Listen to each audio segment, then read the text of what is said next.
तो hello everyone, आज की इस वीडियो में हम डिस्कस करेंगे uses of project report. Project report के यूजेस कहाँ कहाँ पे होते हैं। It is a written document, blue print is prepare by an expert. ये एक रिटन डॉक्यूमेंट होता है और इसका ब्लू प्रिंट मतलब एक माइंड मैप की तरह। जैसा बिल्डिंग बनती है उसके पहले उसका ब्लू प्रिंट बनाया जाता है, उसकी तरह it is a written document, blue print is prepare by an expert. ये एक्सपर्ट लोग बनाते हैं, जो भी बड़े बड़े कंपनीज के CEOs होते हैं, मैनेजमेंट वाले लोग होते हैं, वो लोग बनाते हैं। It is useful for obtaining loan from bank and important in government clearance. अभी आपको गवर्नमेंट बैंक से लोन लेना है, तो बैंक से लोन लेने के लिए आप उसको अपना प्रोजेक्ट दिखाओगे। अगर बैंक को आपका प्रोजेक्ट अच्छा लगा, आपका आइडियाज़ अच्छे लगे, तो बैंक आपको लोन दे देगी। और गवर्नमेंट से आपको परमिशन लेनी होगी कि बिज़नेस लीगल है कि नहीं, तो इसके लिए भी ये प्रोजेक्ट रिपोर्ट हेल्पफुल होता है। अभी कोई भी आप प्रोजेक्ट बनाओ उसमें रिस्क होता ही है। तो जैसे मुंबई मेट्रो ले लेते हैं, तो मुंबई मेट्रो को बनाने के लिए सबसे पहले वो लोग ने एक ब्लू प्रिंट बनाया होगा कि कौन कौन से स्टेशन हमको बनाने हैं, कहाँ कहाँ पे बनाने हैं। और तुमको पता है मुंबई मेट्रो बनाने के लिए वर्ल्ड ट्रेड ऑर्गेनाइजेशन से लोन लिया गया है। तो WTO ने लोन कैसे दिया रहेगा, ये सब प्रोजेक्ट प्लान देख के दिया रहेगा। और प्रोजेक्ट रिपोर्ट से क्या पता सकता है कि प्रोजेक्ट कितना अच्छा है, कितना साउंडनेस है प्रोजेक्ट में। It gives clear picture about project and acts as a controlling device and supplies vital information। मतलब प्रोजेक्ट रिपोर्ट से तुमको पता चलता है कि तुम्हारा प्रोजेक्ट कितना अच्छा है, और वो कंट्रोलिंग डिवाइस की तरह एक्ट करता है। और इम्पॉर्टेंट इन्फॉर्मेशन जिसको भी बैंक को, गवर्नमेंट को या फिर other stake holders, share holders हो गए, सबको इम्पोर्टेंस पहुँचाता है। It is important to bank in evaluating financial information. अभी बैंक से आप लोन लोगे तो बैंक पहले आपका प्रोजेक्ट स्टडी करेगी। अगर बैंक को प्रोजेक्ट अच्छा लगा तो आपको लोन देगी। और ये investors, government authorities and suppliers के लिए भी यूज़फुल होते हैं। तो उनको पता चलेगा कि आप क्या क्या करने वाले हो, तो आपके शेयर्स में फिर इन्वेस्ट करेंगे शेयर होल्डर्स। अभी हम देखेंगे कंटेंट ऑफ प्रोजेक्ट रिपोर्ट, मतलब प्रोजेक्ट रिपोर्ट में क्या क्या कंटेंट होना चाहिए। First one is cover page stating techno economic project report for manufacturing of XYZ item of ABC company. पहले तो आपको कवर पेज पे अपने कंपनी का नाम लिखना है, आपके कंपनी का कितना प्रोजेक्ट रिपोर्ट है, आपकी कंपनी का एड्रेस लिखना है, कौन वो प्रोजेक्ट रिपोर्ट बना रहा है उसका नाम, एड्रेस सब आपके कवर पेज पे आता है। Next one is index stating that the various content of the project report with the respective page number. अभी जैसे आपके बुक का इंडेक्स होता है, वैसे प्रोजेक्ट रिपोर्ट का भी इंडेक्स बनाया जाता है कि मतलब कौन से पेज नंबर पे क्या लिखा गया है। Name of the firm which has to be propose to be setup, address of the location of the project, कहाँ पे आपको अपना प्रोजेक्ट सेटअप करना है, टाइप ऑफ द प्रोडक्ट, कौन से प्रोडक्ट में आप डील करोगे, नेम ऑफ द प्रोमोटर्स के नेम्स एंड उसका रजिस्टर ऑफिस, कंपनी का रजिस्टर ऑफिस कहाँ है, estimated cost of the product of the project, cost कितना लगने वाला है, the annual manufacturing capacity of the proposed unit और and the tentative period of attending full capacity. इन सब प्रोडक्शन कितनी करने वाले हो वो सबका डिटेल आपके इंडेक्स में रहता है।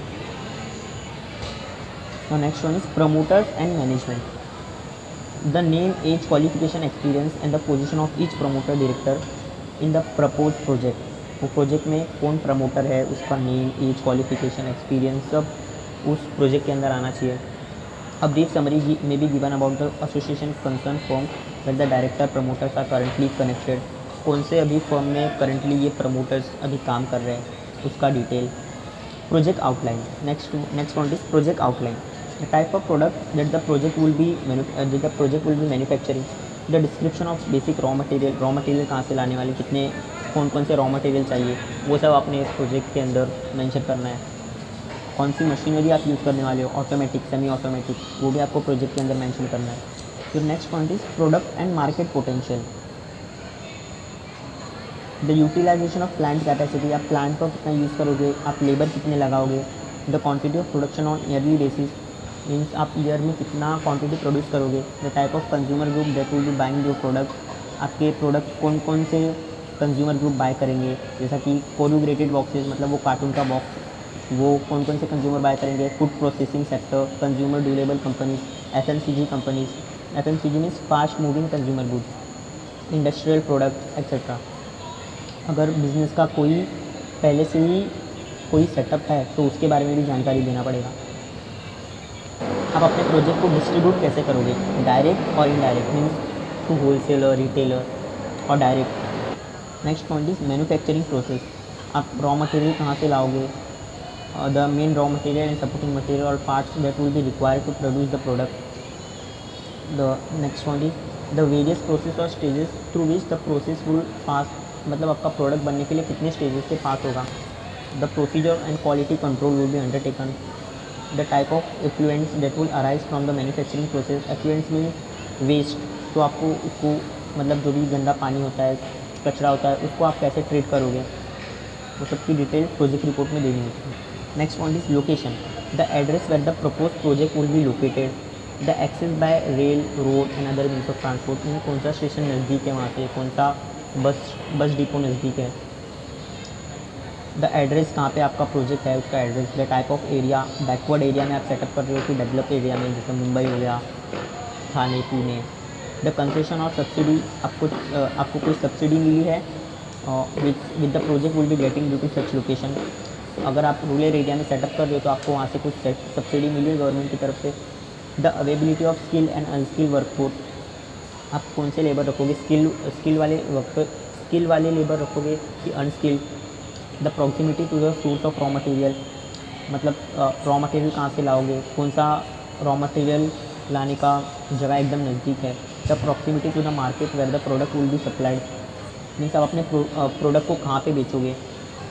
जो next point is factory building, means आपका जो प्रोजेक्ट है वो कौन सी जगह पे रहेगा। The cost of the land including land levelling and site development, means आपके जो प्रोजेक्ट का लैंड है उसकी कॉस्ट कितनी है। The area of propose factory building and office building if any. The cost of construction along with architect fees, आपको वो factory बनाने में या फिर वो जो प्रोजेक्ट बनाने में कितना खर्चा, बिल्डिंग बनाने में कितना खर्चा लगा है। तो next point is utilities, means water, power, fuel, ये सब आप कहाँ से लाओगे प्रोडक्शन करने के लिए। पावर, आपका पावर सप्लाई आप कहाँ से लोगे। The additional arrangement will be have to be made independent source of power and the cost of the same. आप अगर अलग से कनेक्शन लोगे। फ्यूल, आप फ्यूल कहाँ से लाओगे, आपकी जो मशीन है वो डीजल पे काम करेगी या पेट्रोल पे, and coke, oil, gas and their availability. Next point is raw material. Raw material मतलब आपका मेन, अगर आप चॉकलेट बना रहे हो तो उसमें मेन क्या है, सीड हो गया। आप रॉ मटेरियल, आपका मेन रॉ मटेरियल क्या है, the source of supply of raw material, आप कहाँ से रॉ मटेरियल लाओगे। The minimum quantity of raw material to be purchase at the time, आप एक बार में कितना मिनिमम परचेज करोगे। The lead time for procurement of raw material, मतलब रॉ मटेरियल को, मतलब आपको रॉ मटेरियल कब तक मिल जाएगा। Difficulties in obtaining raw material, आपको अगर गांव जैसे एरिया में आपने बिज़नेस सेटअप किया है तो वहाँ पे आपको कोई डिफ़िकल्टी होगी रॉ मटेरियल पाने में। Next point is plant and machinery. The type of machinery to be use for manufacturing, आप कौन सी मशीनरी यूज़ करोगे मैन्युफैक्चरिंग के लिए। Cost of each item of machinery including transportation, आपका प्रोडक्ट कितने में बेचोगे आप, 10 रुपया, उसमें सब ट्रांसपोर्टेशन इंक्लूड करके। द ओरिजिन ऑफ मशीनरी, अपने बाहर का इधर से बाहर से मंगाई है या इंडिया की ही है मशीनरी आपकी। तो next point is term loans and working capital. The amount of term loans that will be require and the repayment period, मतलब आपको लोन्स कितना चाहिए, आपने कितना लोन्स लिया है। The amount of working capital that will be require, working capital means day to day, daily basis पे जो आपको पैसा लगेंगे, उसके लिए आपको उसका सोर्स आपने कहाँ से लिया है। Next point is cost of a project, means आपको आपके फ्री होल्ड लैंड का कॉस्ट क्या है, कंस्ट्रक्शन बिल्डिंग बनाने के लिए कॉस्ट जो आई उसका कॉस्ट क्या है, plant and machinery, furniture and fixture, preliminary expenses, pre operative expenses, contingency fund, margin money for loans and advances, ये सब की डिटेल आपको प्रोजेक्ट प्लानिंग में लिखनी है। Meaning of finance, share capital आप कितना लोगे, सब्सिडी क्या दोगे, टर्म लोन्स कितना लिया है आपने, और अदर सोर्स अगर कहीं से आपको पैसा मिला है। The total amount of financing which would match with the project cost. Notes and statements in respect of profitability statement, assessment of working capital requirement, मतलब आप कैपिटल कैसे यूज़ कर रहे हो। प्रोजेक्टेड बैलेंस शीट, आपकी कंपनी का balance sheet, cash flow statement, other notes and statement, ये सारी चीज़ें आप अपने प्रोजेक्ट रिपोर्ट में बताओगे, जिसकी वजह से आपको बैंक लोन देगी और गवर्नमेंट भी आपको आपके प्रोजेक्ट को अप्रूव कर सकती है। तो इन द